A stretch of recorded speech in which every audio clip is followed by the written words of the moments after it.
Hello everyone, welcome back. मैं हूं doctor Sheela Gupta और आज हम क्लास 11 बिजनेस स्टडी का एक बहुत इम्पॉर्टेंट टॉपिक पढ़ने वाले हैं, disadvantage of sole proprietorship. Previous videos में हमने सोल प्रोप्राइटरशिप का मीनिंग और उसके फीचर समझे थे।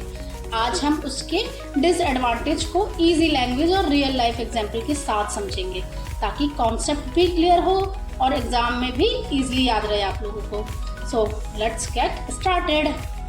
सबसे पहला डिसएडवांटेज सोल प्रोप्राइटरशिप का है लिमिटेड रिसोर्सेज। लिमिटेड रिसोर्सेज कैसे देखते हैं। सोल प्रोप्राइटरशिप में बिजनेस का ऑनर सिर्फ एक ही पर्सन होता है, इसलिए बिजनेस में इन्वेस्ट होने वाला कैपिटल भी मोस्टली एक ही पर्सन की सेविंग या पर्सनल फंड तक ही लिमिटेड होती है।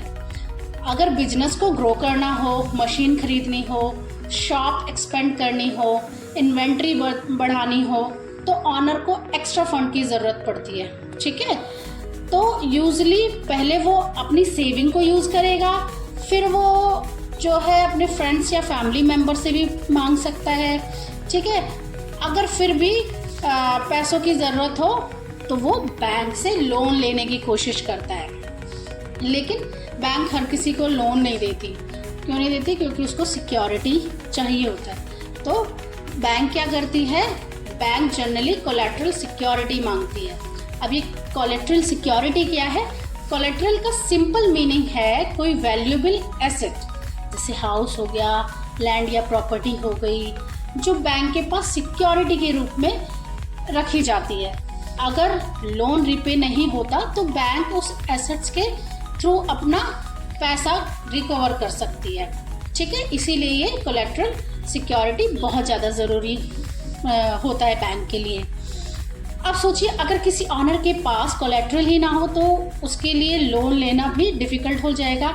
इसी वजह से सोल प्रोप्राइटरशिप में रिसोर्सेज लिमिटेड होते हैं और बिजनेस को लार्ज स्केल पर एक्सपेंड करना कंपैरेटिवली डिफ़िकल्ट हो जाता है। अब आते हैं सेकेंड डिसएडवांटेज पर, limited life of business concern. अब ये कैसे? अब समझते हैं कि ये limited life of business concern क्या है। देखो, सोल प्रोप्राइटरशिप की लाइफ डायरेक्टली ऑनर के साथ कनेक्टेड होती है। ठीक है, तो बिजनेस की सक्सेस भी ऑनर पर डिपेंड करती है और उसका एग्जिस्टेंस भी। अगर ऑनर सीरियसली इल हो जाए, परमानेंटली डिसेबल्ड हो जाए या अनफॉर्चुनेटली उसकी डेथ हो जाए तो बिजनेस कंटिन्यू करना मुश्किल हो जाता है। फॉर एग्जाम्पल, मान लीजिए एक ग्रोसरी शॉप है जिसके ऑनर खुद मैनेज करते हैं, परचेज भी वही करते हैं, कस्टमर्स को भी वही हैंडल करते हैं, अकाउंट भी वही मेंटेन करते हैं। अगर वो पर्सन अवेलेबल ही ना हो तो बिजनेस चलाना कितना डिफिकल्ट हो जाएगा, है ना।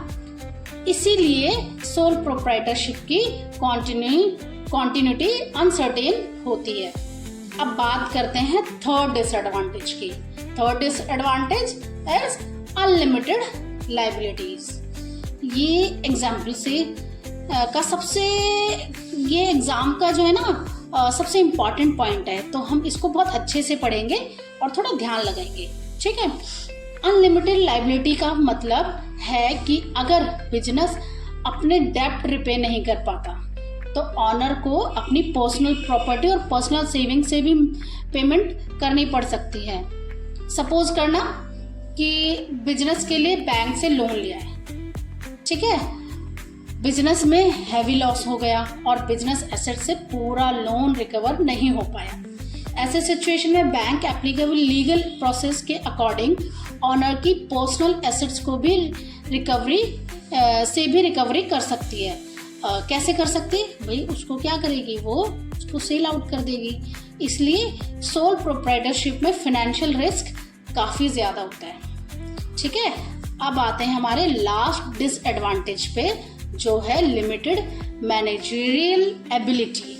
अभी ये क्या है कि भाई एक सक्सेसफुल बिजनेस चलाने के लिए ना finance, marketing, production, consumer service, accounting, employ management और लीगल कंप्लायंस जैसे बहुत सारे एरिया का नॉलेज होना चाहिए।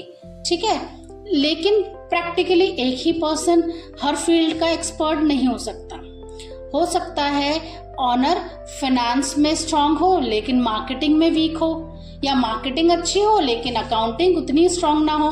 क्योंकि बिजनेस के सारे डिसीजन एक ही पर्सन लेता है, इसलिए उसकी नॉलेज और स्किल ही बिजनेस की ग्रोथ को लिमिट कर देती है। जैसे जैसे बिजनेस बड़ा होता है ये लिमिटेशन और क्लियरली दिखाई देने लगती है। अब एक क्विक रिवीजन करते हैं, ठीक है। चलो, सोल प्रोप्राइटरशिप के 4 मेजर डिसएडवांटेज, 4 मेजर डिसएडवांटेज क्या है? First is limited resources, because capital और फाइनेंस अरेंज करना डिफिकल्ट होता है। The second one is limited life of business, क्यों? क्योंकि बिजनेस ऑनर पर कंप्लीटली डिपेंड करता है। Third one is unlimited liabilities, important है, ध्यान रखिएगा, क्योंकि ऑनर को पर्सनल एसेट से भी बिजनेस डेप्ट रिपे करने पड़ सकते हैं। और लिमिटेड मैनेजल एबिलिटी, क्योंकि एक पर्सन हर फील्ड का एक्सपर्ट नहीं हो सकता। ये 4 पॉइंट आपके बोर्ड एग्जाम और कॉम्पिटिटिव एग्जाम दोनों के लिए बहुत इंपॉर्टेंट है। तो अब हम इस वीडियो को यहीं स्टॉप करते हैं। नेक्स्ट वीडियो में हम partnership form of business organization start करेंगे। उसका मीनिंग, फीचर्स, एग्जाम्पल्स बहुत इजी लैंग्वेज में समझेंगे, ठीक है। अगर वीडियो हेल्पफुल लगी हो तो वीडियो को लाइक ज़रूर करना, अपने फ्रेंड्स के साथ शेयर करना और Udaan academy by doctor Sheela Gupta को सब्सक्राइब करना मत भूलना, ठीक है। मिलते हैं नेक्स्ट क्लास में। Thank you for watching.